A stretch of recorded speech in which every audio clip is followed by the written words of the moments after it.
Hello everyone, how are you doing? This is MD Tech here with another quick tutorial. In today's tutorial, I'm going to show you guys how to resolve if you're getting a pop-up that says that there is an issue with Windows System 32 desktop that it refers to a location that's unavailable. So hopefully in this tutorial I'll be able to address it without too much of a hassle here. And we're going to go ahead and jump right into it. So we're going to start by opening up the Start menu. Just off click on the Start button one time. Type in Run, so R-U-N.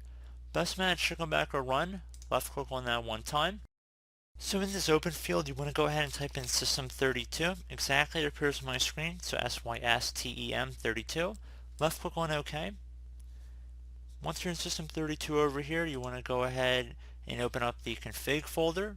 So CONFIG. Double click on that. It says you don't currently have permission to access this folder. Left click on continue here. You might need to have administrator permissions on the computer, so just keep that in mind. You should be doing this in an admin account. So once you are in here, you want to double click on the system profile folder.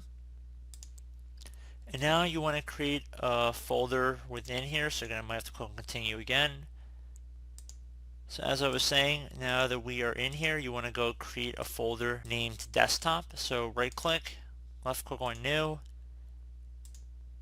and then left click on folder. Call this folder desktop, D-E-S-K-T-O-P. Hit enter, and you want to make sure desktop is capitalized. So it might say a destination already contains a folder. We're going to just do yes.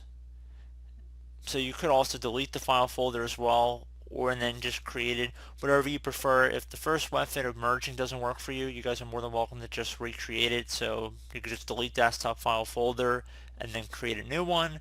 You can merge it, whatever you prefer. Once you're done with that, close out of here, restart your computer, and hopefully anything on your desktop such as hidden files should be available after you reboot your system.